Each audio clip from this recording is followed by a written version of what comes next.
Now at 9, as dangerously cold temperatures hit the 4 states, we'll let you know what to expect from this weekend's weather. Plus, runners around the area stay warm with some exercise. Who's using his talents to spread a message? The 4 states' most watched news starts now. This is KOAM News at 9 on Fox 14. I'm Elise Noe. We'll be seeing a single-digit and negative temperatures for a while. We go straight to meteorologist Katie Frazier for a first look at weather. Well, happy Saturday, everyone. It has been a frigid day today, and we are expecting these dangerously cold temperatures now through Tuesday. We're also looking at some snow across the 4 states tomorrow. Those very low wind chills aren't going anywhere, but warmer days are on the horizon. And when I say warmer, I say it with quotations. Now, the feels like temperatures across the region are in the negative single digits and the negative double digits as well. We're looking at negative 10 right now in Webb City, Carthage, but up in Yates Center, it is feeling honestly miserable out there, negative 22 right now. Colder temperatures are going to stick around over the next several days and hours, so you're going to want to avoid outdoor time as much as possible. Not looking at any snow across the 4 states as of right now, just some clouds moving on. That is going to help our temperatures really drop overnight tonight. We are also under a wind chill warning for most of this area in that baby blue color. That means that those severe wind chill temperatures are going to be impacting all of us area-wide. Those colors down south, that means those are winter weather watches and warnings as well. Snow expected for us tomorrow. I'll have more details coming up in just a few minutes, so you want to stay tuned. All right, Katie, thanks. A reminder, many communities across our area have warming centers where people can escape the cold. They include a number of libraries, senior centers, and other facilities. Some are only open when temperatures drop below 32 degrees and access might be limited to business hours. And many will have specific rules to ensure public safety. You can find a list of dozens of area shelters along with contact information on our website. That's KOAMnewsnow.com.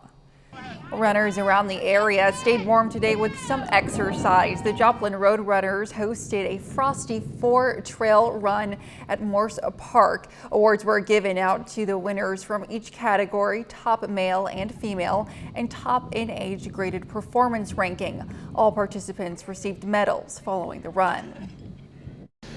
This is our 3rd edition of what we call our Frosty Run. Why? Because we ordered frosty weather and we got what we ordered.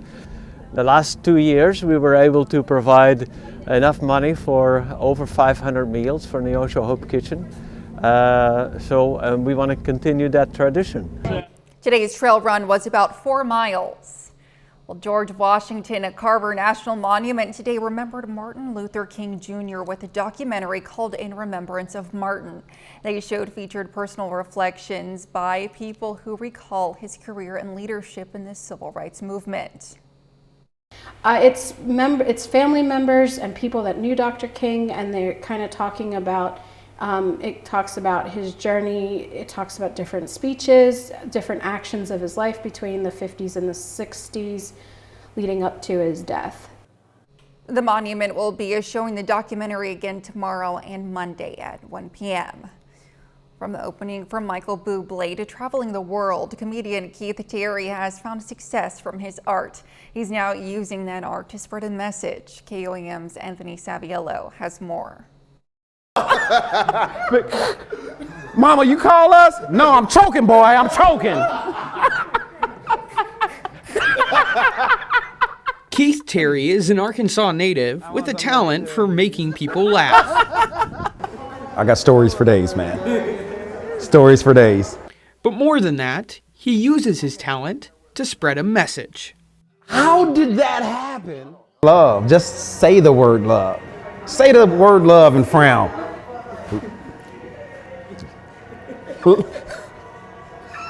Love. You know what I mean? Love is not just a word to Keith. It's a lifestyle, and he knows the perfect way to share it. It's on stage. It's on stage from my experiences, good and bad, and I'm love, and that's the message, you know?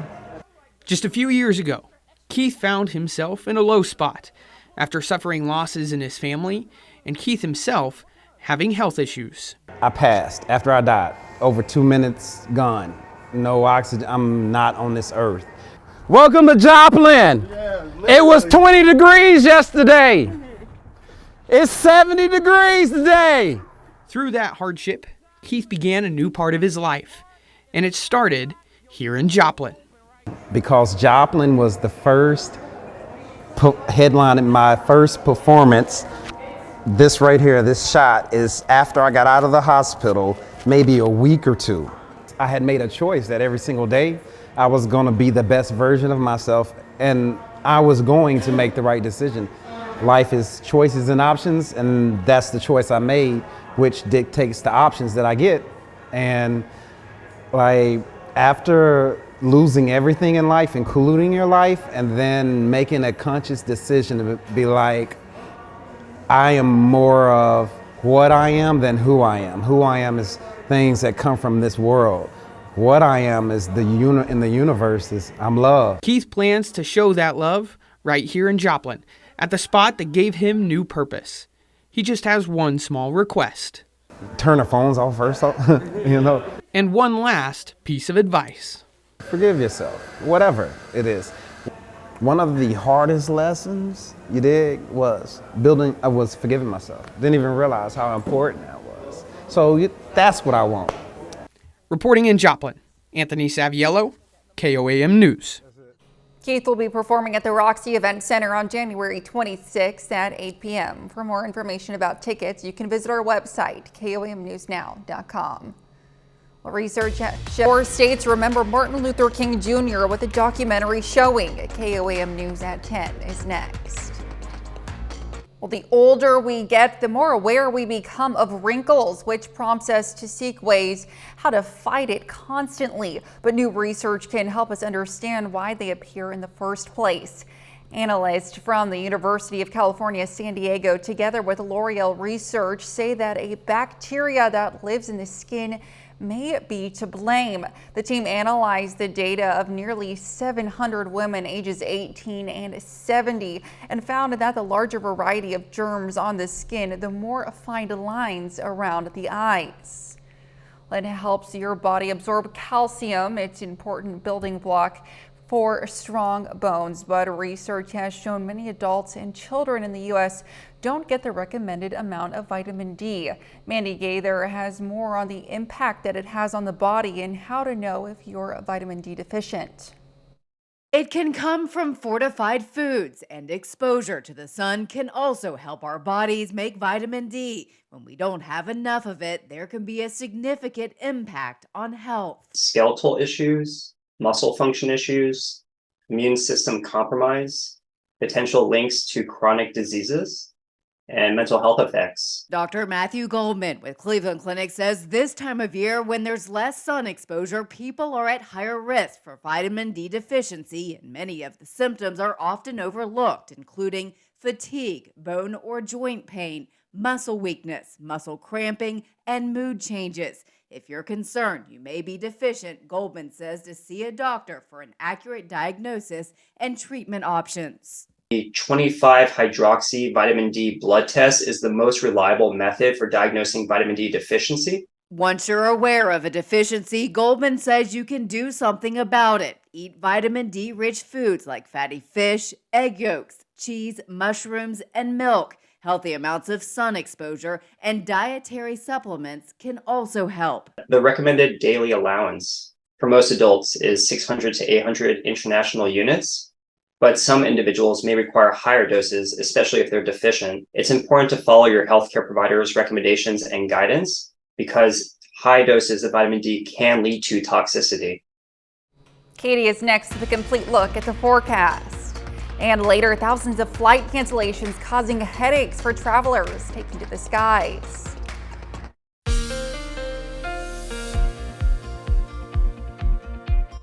Good evening, everyone. We're starting off by looking over downtown Joplin, and yes, it is a cold night across the 4 states, and those cold temperatures aren't going anywhere, and these winds certainly aren't doing anything to help. But we're seeing those wind gusts out of the north, bringing in those polar air temperatures, and the wind gusts are anywhere from 15 to 20 miles per hour, so that means our wind chills are just downright brutal across the region. Now, our air temperature might actually be in the single digits, but the feels like temperatures are in the negative teens, so quite awful across the region tonight. If you can avoid going outdoors, I'd say please do, because it's not going to feel too comfortable out and about. Now, we are going to continue to see those winter weather impacts over the next several days. Now, snow will be more of a medium impact. We're not looking at too many ice risks out and about. Cold, a high impact, and wind also a medium risk across the region. Now, as we move throughout the next several hours, we're going to have clear skies, which will really help to make those temperatures drop overnight tonight. By tomorrow morning, we'll start to see some clouds move back into the area. Temperatures in the negative range, so feeling uncomfortable out there, but that's when we'll start to see our first chance of snow right around the lunchtime hour tomorrow. And you can see mostly for our folks in the southern half of our region. So all the way from Nowata over into Grove, Neosho, and out into the rest of Arkansas and Missouri as well, excuse me. So we're going to continue to see snow for the middle parts of your day tomorrow, anywhere in that area of purplish blue. That means you could see some snow throughout lunchtime to 1:30, all the way through your early afternoon as well. Then I do think that snow will start to taper off. We are looking at accumulations across the region tomorrow.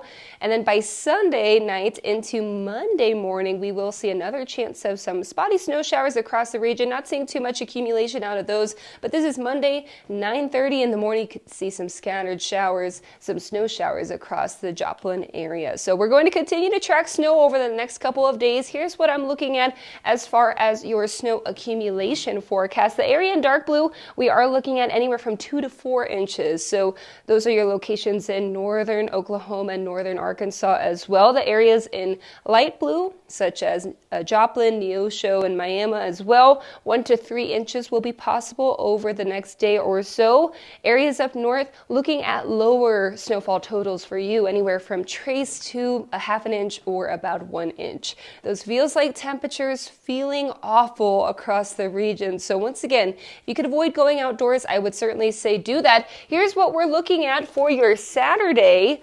Later on tonight, those feels like temperatures in the negative 20 degree zone. And then as we move throughout the day tomorrow morning, still feeling like negative 20 degrees. We're not going to improve much by your afternoon on your Sunday, feeling like negative 10 instead of negative 20 for some of our locations. So once again, another day you're really going to want to avoid heading outside at all costs. Things to have for the next couple of days: lots of blankets, many layers of clothing, unfrozen water, and foot and hand warmers as well. Your next several days looks like this with the alert day through Tuesday. We'll also see another chance of snow for us on Thursday, and the cold temperatures aren't going anywhere. We're looking quite chilly through next weekend as well.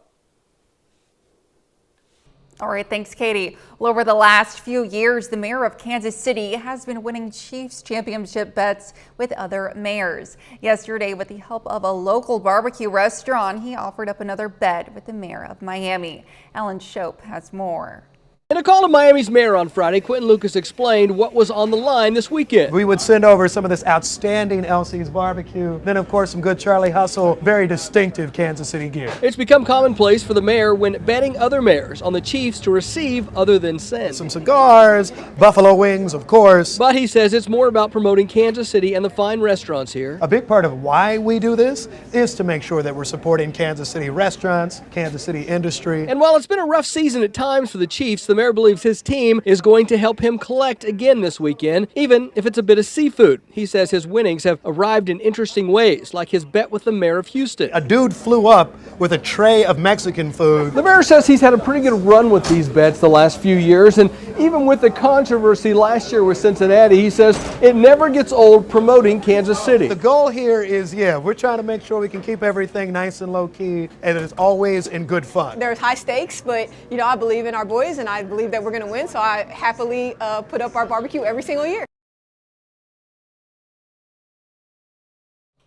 Coming up, the stock market is getting a makeover as several Bitcoin EFTs are now being traded on U.S. exchanges. Consumers can still feel some New Year's cheer, at least at the gas pump. The American Automobile Association says the national average price dropped 2 cents this week to $3.07 a gallon. That's 8 cents less than last month and down 19 cents compared to a year ago. The stock market is getting a makeover. If you've been considering investing in Bitcoin but haven't pulled the trigger, now could be your chance, as several Bitcoin exchange-traded funds, or EFTs, are now being traded on U.S. exchanges. Fox News correspondent Jackie Ibanez has the story.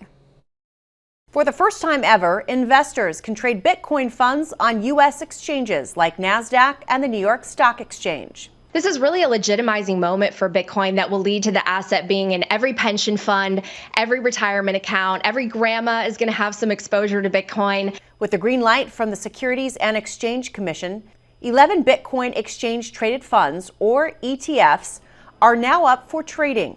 On their first day, over $4.6 billion worth of shares swapped hands. It democratizes Bitcoin in that it makes it more available to more people. But ETFs are different from Bitcoin. ETFs charge fees, and having one doesn't put actual Bitcoin in your account. You're investing in the cryptocurrency, but can't use it. If you're a purist and you're just holding Bitcoin for the long term as a digital gold, as I am, I would never buy an ETF. Why would I pay these fees? It's completely unnecessary. But ETFs lower the risks for those hesitant to purchase the volatile coin. The price of Bitcoin has soared following the SEC's approval, trading at over $47,000 Thursday. Yet, time will tell if the digital currency will gain acceptance as an investment. We're in the first inning, and regarding 11 of these ETFs, not a chance they all survive. Advocates for the cryptocurrency hope this move from the SEC encourages Congress to consider creating a digital dollar. In New York, Jackie Ibanez, Fox News. Up next, 2 scripts from the iconic TV show Friends sell at an auction.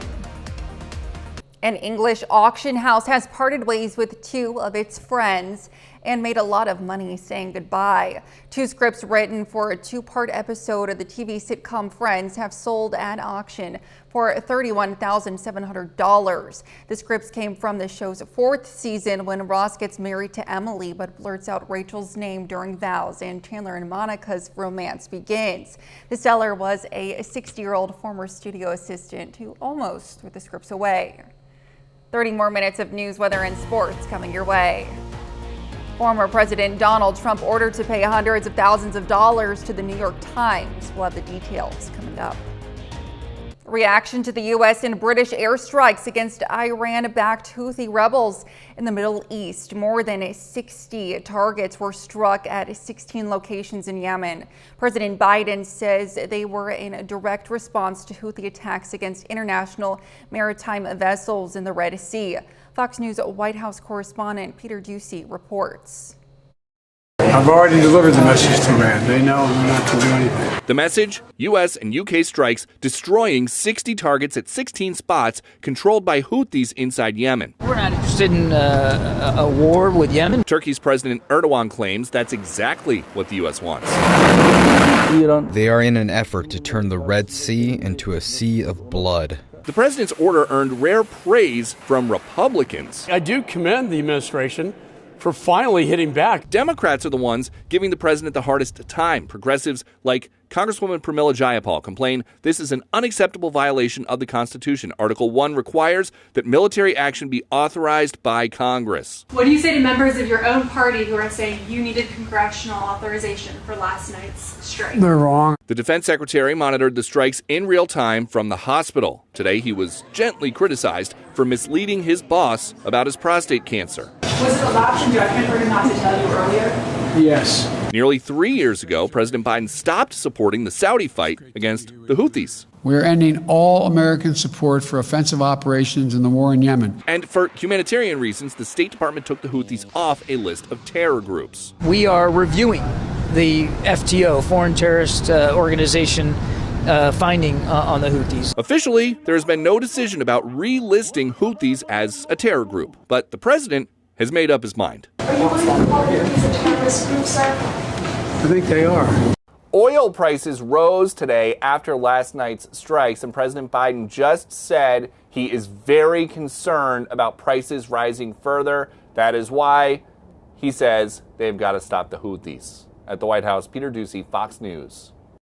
Former President Donald Trump is ordered to pay nearly $400,000 in legal fees to the New York Times Friday. The GOP presidential candidate will also have to cough up cash to 3 investigative reporters after he unsuccessfully sued them over a Pulitzer Prize-winning 2018 story that questioned his claims of being self-made, saying his father doled out hundreds of millions of dollars to him over the decades, including through tax avoidance schemes. The House Ways and Means Committee is investigating several Ivy League schools accused of allowing anti-Semitism on campus. Fox News correspondent Alexis McAdams has the story. So Ivy League schools are still under the microscope, right? Right now, House Republicans investigating if these schools are complying with anti-discrimination laws, saying they could lose their tax exemption. Take a look. This is the letter from the House Ways and Means Committee. It was sent to Harvard, MIT, Cornell, and UPenn demanding answers. That letter saying in part, given the disappointing and lackluster responses by your respective universities to Hamas's attack and your failure to adequately protect Jewish students from discrimination and harassment, we question whether your institutions are satisfying the requirements to receive these benefits. Most universities do not have to pay federal income tax because they provide a public good. Many also get federal funding. That means the schools must follow federal laws and regulations.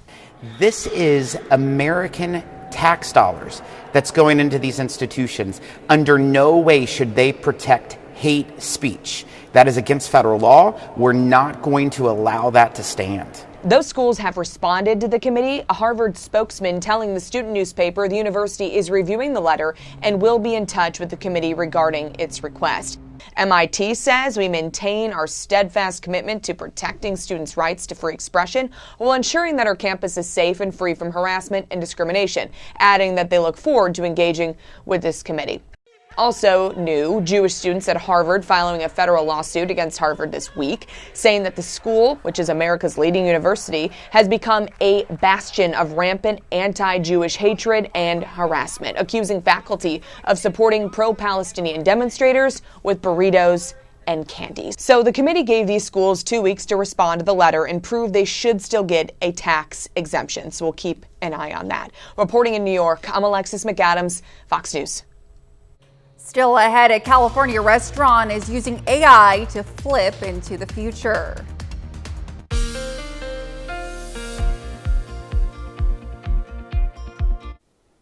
Good evening. The weather has been very cold across the 4 states over the past several days, and it is only going to get colder over the next several hours. Our winds certainly aren't helping it. That makes our feels like temperatures more like the -20s across the region right now because we're seeing those 20-mile-per-hour winds. Temperatures are in the single digits. At least that's what the air is right now, 3 in Joplin. But much colder air is going to continue to push in across our region, giving us those colder temperatures overnight tonight through the next couple of days. In fact, this air is coming all the way from the poles. It's Arctic air, and that's why the country is getting a cold blast right now. We are actually expecting some snow across the 4 states tomorrow. Here's what we're looking at as far as the rest of tonight. Not much, at least snow-wise, but we are going to be clearing out, which will really help our temperatures drop over the next several hours. By tomorrow morning, our air temperatures will be in the negative single digits, so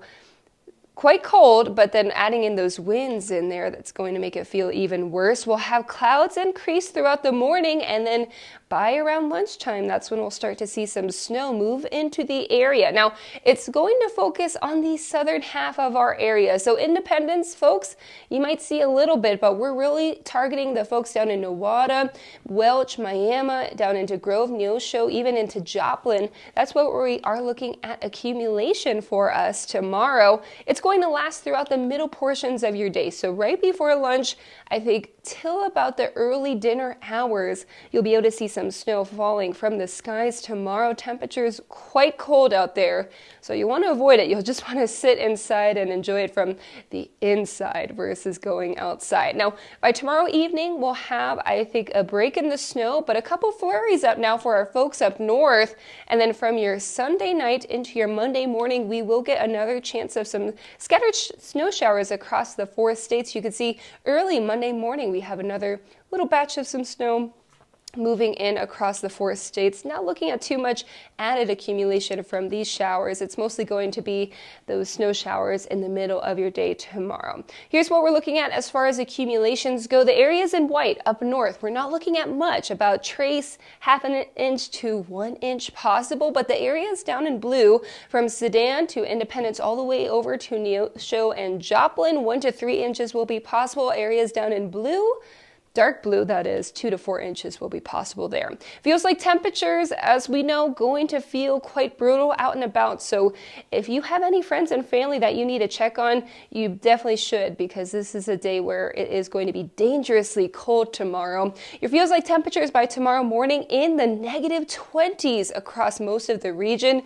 Won't improve much by your midday tomorrow, and then even by lunch or dinner time rather, we're still going to be in the negative teens. Things to do, as I mentioned, check on your friends and family, sit by the fireplace, stay warm, never put your generator inside, and if anything happens, if your heat goes out, just go to one of the warming centers listed on our website. We're still under that alert day through Tuesday due to those frigid cold temperatures. Snow expected tomorrow and your Monday. Will warm up briefly for Wednesday and Thursday before cooling back down by the end of this upcoming work week. Coming up, current and former members of the St. Louis Cardinals baseball team visits Joplin this morning. And Missouri Southern women's basketball looks to continue their win streak. Brock Brothers will have the highlights and more next in sports.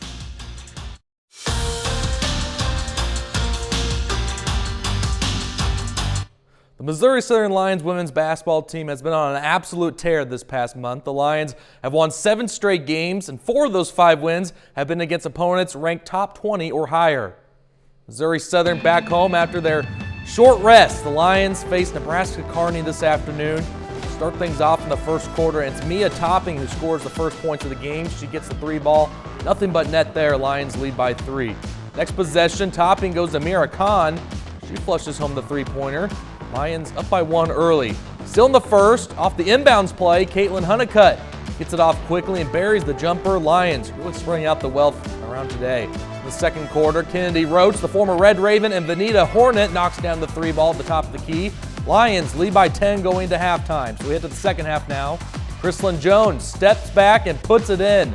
Southern leads by 11. We head to the fourth quarter now. Ryan Franklin's going to post up and score to get the bucket here. Her and Chrislyn Jones each scored 14 points in this game. And then Mia Topping takes her time and puts this game to bed. Missouri Southern wins their 8th straight game. Southern wins 72-56, and the Lions are now all alone in first place in the MIAA. The buy-in, I think, has been huge for these 8 games. And of course, the defense and then executing offensively. I looked at over our last 5 games. I think we're shooting almost 50% overall and like 36% from 3. We just need to keep doing what we've been doing, coming into practice every day, working hard, just supporting each other and just like uplifting and encouraging each other. The Missouri Southern men look to bounce back after their loss to Fort Hays State on Thursday night.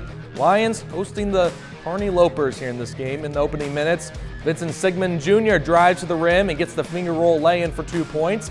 He led Southern with 18 points this afternoon. So still in the first half, Sam Thompson uses his size to get the hook shot to go. But then Demiri Lindo on the other end for Kearney gets the 2 points there on the layup. Later in the half, Southern finds a spark on the offensive end as Darius Dawson goes from downtown to splash that one home. However, Kearney, they can hit the 3 ball too as Conley knocks it down for the Lopers. But then Southern starts to get some momentum rolling now as Tyreek Jackson goes up and under here. What a basket that was. Then Darius Dawson, look out below. Big dunk here for the big man. Lions go on to get the victory, 88-78. Pitt State also in action at home this afternoon. The women's team defeated Nebraska Kearney on Thursday night, and today they face the number 15 ranked Fort Hays State Tigers. Really tough game for the Gorillas. They've now lost 2 of their last 3. Fort Hays State beats Pitt State 68-53. On the men's side, they follow up their women's team in this game. They also face Fort Hays State. Really close game from start to finish, but Pitt State is able to pull away in the late minutes. Gorillas win this one 74-62. The men's team improves to 9-5 on the season, and with that win, Pitt State has now surpassed their win total from all of last season.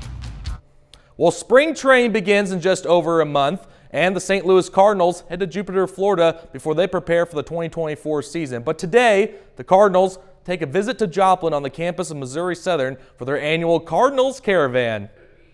A handful of current and former St. Louis Cardinals are in town for their annual Cardinals Caravan. The Caravan made 2 stops in Springfield on Friday, and on Saturday morning, they make their final stop in Joplin. The team uses this event to connect with fans in Southwest Missouri by signing autographs and to get people fired up ahead of the season. You know, we got Springfield right down the road, right? We got an affiliate there. It's it's Cardinal country, right? And you know, anytime you can get to some of the smaller towns and get out in the community, because obviously we're about 4 hours from St. Louis here, so people might not get up there as much as they possibly can, and you know, to put our faces with some faces out here it's fun. Yeah, so I look at it as everyone from all over Missouri, or even there's Cardinals fans everywhere, they come and see us throughout the season, so it's pretty cool. We can hit the road and come see them. It's pretty special.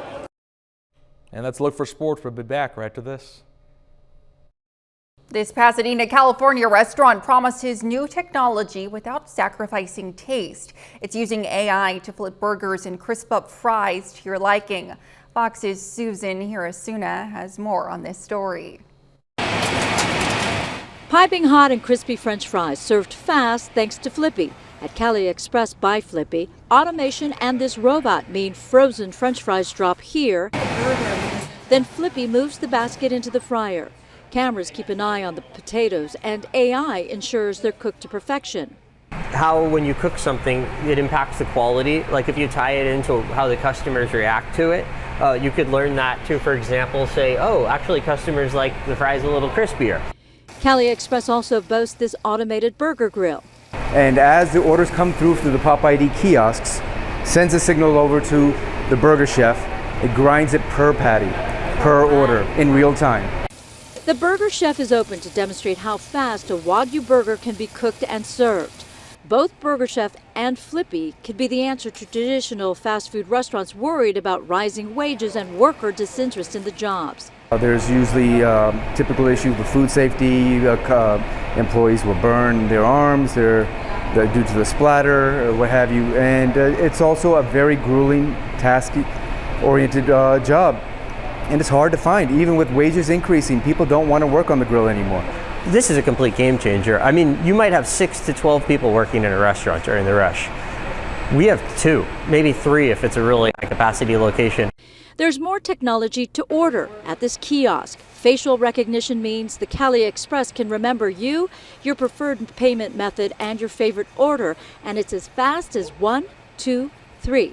It's looking at your face and the different landmarks that are on your face. That includes like your eyes, your nose, mouth, and chin. But in the end, do you want technology or taste? In this case, Cali Express delivers both, making fast food faster. But until all the permits are issued, the restaurant is mostly in demo mode. Up next, after being postponed due to the 2023 SAG-AFTRA strike, the Emmy Awards are taking place this Monday.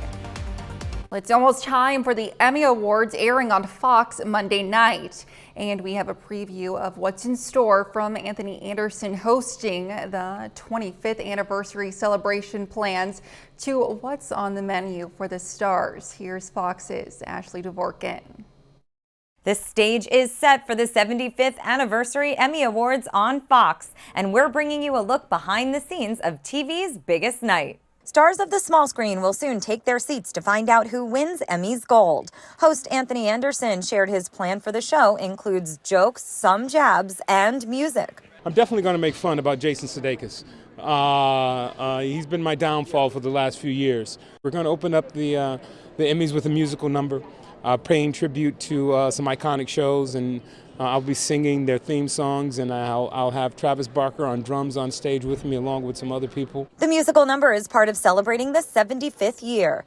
There will also be recreated sets and iconic cast reunions. Assembling, these iconic casts with those that are still with us and bringing them back together and paying homage to some groundbreaking creators. That's my mama. Another ad instead of traditional playoff music. It's Anthony's mom, Mama Doris, wrapping up long acceptance speeches. From trophies to treats, award-winning pastry chef Sherry Yard will serve up special desserts. We're so excited about the Governor's Gala. All the nominees and the winners, and they're going to come out and party with us, and they're going to come down the line and see all the celebrity chefs, from Jet Tila to Stephanie Izzard and me, and I'm going to make all the desserts. And so this year what we did, all little bites. Yes, chef. Delicious dishes are even inspired by the night's nominees. We love the whole team at the Bear. Strawberry shortcake and the lime, because the lime was a dessert that was featured on the Bear. Tune in for the 75th Emmys, airing live from LA Live January 15th on Fox. In Hollywood, Ashley Dvorkin, Fox News. That's our time for tonight. Thanks for joining us.